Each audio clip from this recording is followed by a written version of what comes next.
Warriors, kita kembali lagi di question answer episode yang kelima. Saat ini kita mau bahas soal keluarga nih Om. Ya. Kalau misalnya kita mau serius ikut Tuhan, kita mau serius ekstrim untuk Tuhan, militan dan radikal, mau coba merubah pola pikir dan cara hidup dari setiap halnya, dari rumah, dari tempat. Tapi kan ini khususnya rumah itu kan banyak banget pengaruhnya. Tapi kalau nggak didukung oleh family, dia nggak setuju dengan ajaran-ajaran, misalnya contohnya di sini GSKI, ini gimana ya? Memang persoalan yang paling berat dalam kekristenan atau hidup dalam keberagamaan itu keluarga. Keluarga itu bisa menjadi tantangan yang terberat.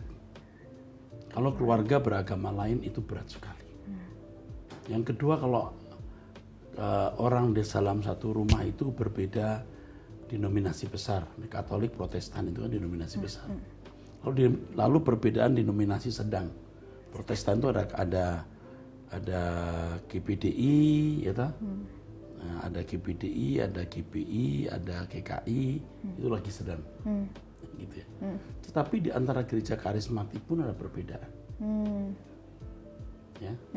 Jadi kan antara Katolik, Protestan, di Protestan itu antara yang mainstream dan tidak mainstream. Lalu di antara mainstream juga ada perbedaan, KBP, GPIB tentu tidak sama persis. Nah, kalau di lingkungan karismatik itu GPDI dengan GPPS beda, GPI dengan GSKI beda, mulai ada perbedaan.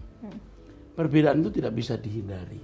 Jangankan antar denominasi, perbedaan sinode ya. Satu sinode pun bisa punya perbedaan.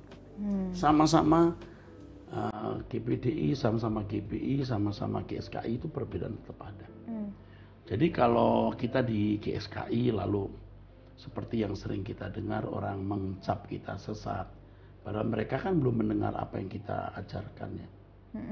Dan tentu saja saya puluhan tahun di GPI juga tidak ada orang mengatai saya sesat kok. Tiba-tiba masuk GSKI dipandang sesat, itu ada apa di balik ini? Ya enggak apa-apa. Tapi asik kalau kita di satu keluarga yang berbeda sinode, beda gereja, lalu GKI kan ya, lalu mereka tidak setuju dengan ajaran GSKI, sah-sah saja, tapi buktikan dengan perbuatan. Justru asik di situ. Buktikan perilaku kita baik nggak, itu perilaku kita baik nggak, kita tunjukkan buah-buah kehidupan. Apa yang dilakukan oleh kita dalam hidup keseharian itu menarik. Sebab kalau lidah tidak bertulang, kalau perdebatan doktrin tidak akan pernah selesai. Dalam sejarah gereja juga terus ada, nggak pernah selesai.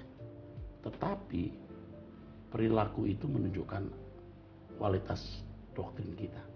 Dari perbuatanmu nampak teologiamu, dari doktrinmu itu nampak agamamu. Jadi tenang saja, buktikan bahwa ajaran kita ini benar dari perbuatan atau perilaku kita. Kasusnya kalau misalnya di sini orang tua itu juga punya ekspektasi, dan bagi mereka anak yang mengecewakan itu seperti apa dan anak yang tidak mengecewakan dan membanggakan itu seperti apa. Nah, jadi ada satu anak ini dia bimbang. Jadi saya antara kebimbangan mau membahagiakan orang tua, mau tidak mengecewakan mereka, tapi juga mau mengikuti apa yang dianggap benar ini. Kita harus melihat hal yang prinsip dan tidak prinsip.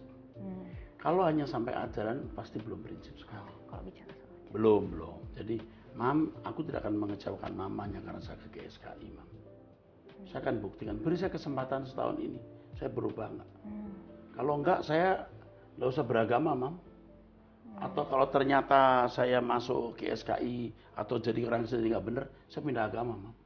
Saya juga mau buktikan Yesus itu benar enggak? Betul. Tunjuk, buktikan kalau Yesus itu benar atau tidak. Pasti ini bukan hal yang prinsip sekali. Kalau hanya membahagiakan orang tua, ikuti ajaran orang tua, sedangkan hidupmu juga tidak berubah, nanti akhirnya orang tua akan menyesal. Ternyata ikut gereja saya juga nggak bener nih anak. Tunggu aja, ternyata anak saya ikut Om Eras, berubah, rajin bekerja, rajin kuliah, berprestasi, saing orang tua. Satu hari orang tua bisa menyesal. Kenapa dulu saya larang ya? Kasusnya kalau misalnya ada yang namanya kasih, Kalau misalnya beradu argumen, baiknya kita melawan atau menerima saja ini dalam konteks minta pimpinan Tuhan, adu argumentasinya apa? Adu argumentasinya kembali apa? Lagi prinsip atau nggak prinsip? Enggak, adu argumentasinya apa? Misalnya soal, sebut.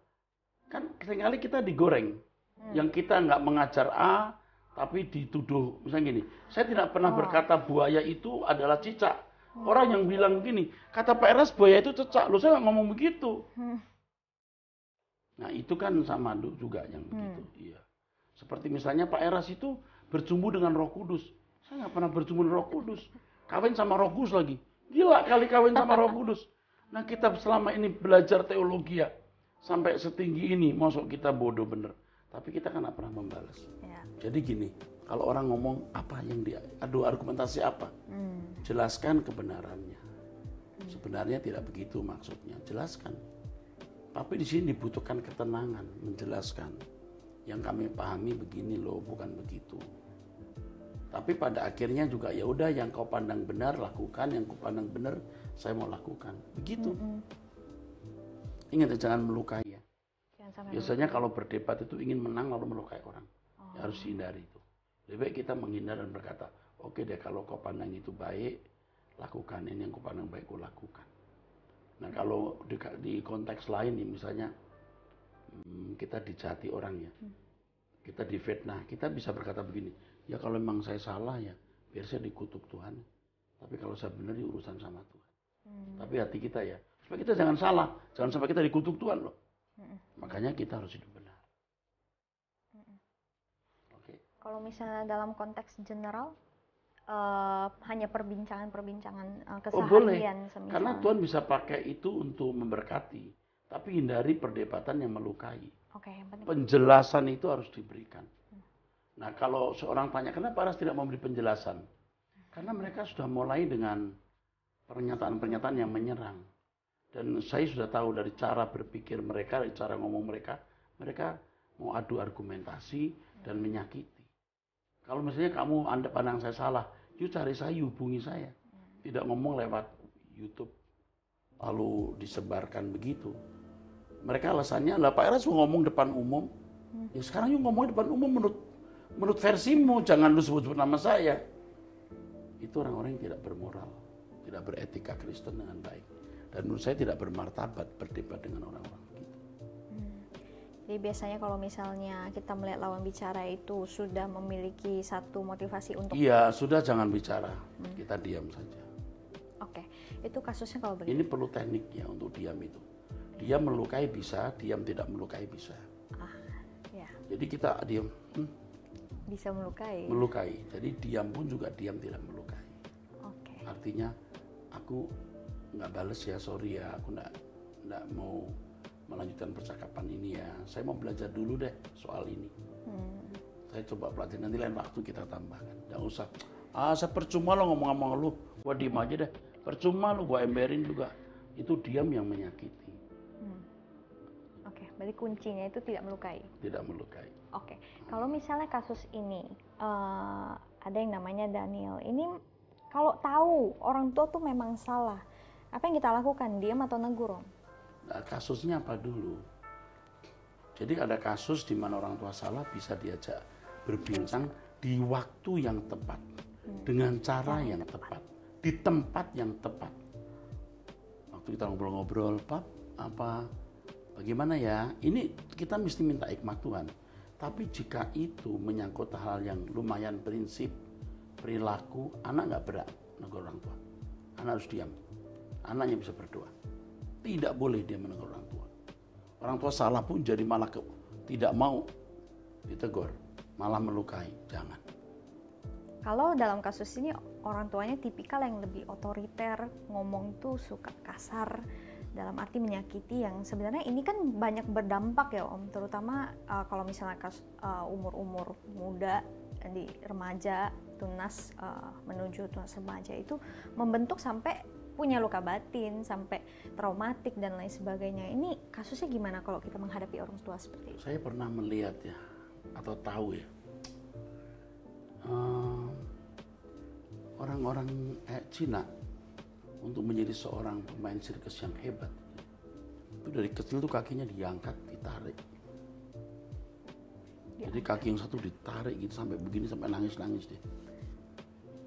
Kenapa ditarik ya? Iya, karena bisa begini kakinya nanti. Oh, iya.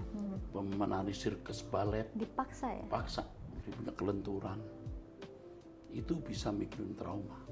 Tapi trauma yang menari bisa menjadikan dia seorang pemain sirkus yang handal, yang mengundang tepuk tangan dan kedecak kagum. Ya. Pengalaman hidup kita itu bisa membuat kita rusak atau bisa membuat kita baik. Tentu bagaimana kita menyikapinya. Kalau orang tanya bagaimana orang bisa anti gores, dia harus sering digores. Bagaimana orang tidak gampang jatuh kalau petinju, dia harus sering dipukul. Kawasaki Galaxy dulu lawan sama LS Pikal dia. LS Pikal kalah kan. Itu LS Pikal itu kan hebat waktu pada zamannya. Tapi melawannya itu dia biasa Thai boxing yang kaki sampai kepala. Kalau LS Pikal hanya tangan kena muka. Ini muka orang itu udah bisa ditendang. Dia tahan pukulan. Pukul buang. Nggak jatuh. Karena tahan pukulan. Kalau seorang anak itu dalam tekanan orang tua, tetapi dibimbing oleh firman Tuhan, dia menjadi orang tahan banting. Dan faktanya nih, nggak usah orang Kristen, non-Kristen, yang hidup dalam kemiskinan, orang tua yang jahat, ketika dia tumbuh dewasa jadi orang hebat. Memang ada aspek negatif, yaitu kepahitan dan lain-lain. Di sini hebatnya Tuhan yang bisa menyembuhkan luka batin kita dan menjadikan masa lalu itu sebagai bekal untuk hal positif kemudian hari. Nah, jadi kalau ada orang tua yang otoriter, yang galak seperti ini, seperti yang tadi seperti kita bicara di periode dari episode sebelumnya ya, tidak ada situasi yang dipaksa. Tidak ada situasi yang memaksa kami rusak. Itu pilihan. Jadi kita harus mengucap syukur dengan keadaan yang ada dan menjadikan situasi itu pelajaran yang berharga di mana kita bisa dibentuk Tuhan. Dan jangan menyesali keadaan karena keadaan bisa dipakai Tuhan untuk menyempurnakan kita. Jangan berkata, aku menyesal punya orang tua seperti ini. Itu kejahatan. Orang tuamu mungkin miskin, orang tua mungkin penampilannya buruk, tidak berpendidikan. Kamu tidak boleh membeli orang tua. Nggak boleh. Nggak boleh. Kamu harus lebih kasihan lihat orang tua kenapa galak, kenapa otoriter. Bisa-bisa karena orang tuanya dia dulu begitu, atau lingkungannya membuat dia begitu. Justru kita yang mengenal kebenaran bisa mengobati orang tua. Dia marah, dia galak, kita diam. Bukan diam nantang ya, bukan gini ya. Diam tapi melotot. Nggak boleh. Ngerti ya? Dia bisa mengobati hati orang tua loh. Kenapa anak saya marahi diam saja ya? Sudah marah gitu ya. Orang tua marah dimukul anak. Salah mukul tangannya kena kaca pecah. Anak yang ambil perban, yang merban anak. Nah, yang begitu bisa membuat orang tua bisa berubah. Orang tua habis galak-galak, anak pergi, dia beli makanan, papa aku tadi beli ini bungkusan, kasih orang tua. Yang begitu, itu yang diajarkan suara kebenaran. Berarti sewaktu kita menghadapi situasi dan kondisi seperti itu, harusnya kita yang lebih bisa berdamai dengan diri sendiri dan kita dewasa menghadapinya. Betul. Nah, tipsnya gimana sih Om kalau misalnya, kadang kan kalau waktu hadapin hal seperti itu, emosional kita harus tuh memandang segala sesuatu dengan perspektif kekekalan. Sudut pandang kita menghadapi situasi dengan kekekalan. Hidup ini singkat. Kalau hidup ini singkat, bersiaplah sebaik-baiknya untuk kehidupan yang akan datang, untuk diri kita, untuk orang tua kita, untuk orang-orang yang kita kasihi. Jadi perspektif kekekalan, sehingga masalah besar jadi kecil, masalah kecil bisa ditiadakan. Belas kasihan kita kepada orang yang lebih tinggi. Nah, apa itu perspektif kekekalan? Sering dengar khotbahnya Om Eras dulu deh, nanti akan lebih tahu. Oke, ini kasus terakhir Om. Iya. Kadang itu kan kalau misalnya kita hadapin sesuatu di rumah ya, kita tuh sering larinya kalau orang lari ke Tuhan ya, oke. Tapi kan kadang kita sering lari ke teman, lari ke pasangan dan lain sebagainya. Terkadang seperti membicarakan orang tua. Nah ini salah nggak? Atau sebenarnya kalau kita ketemu orang yang tepat membicarakan orang tua nggak salah. Ya, untuk berbagi, untuk sharing. Tapi bukan orang yang mulutnya bocor yang kemudian merusak orang lain. Ini kondisi the worst, harus cerita ke orang. Kalau bisa disimpan bagus.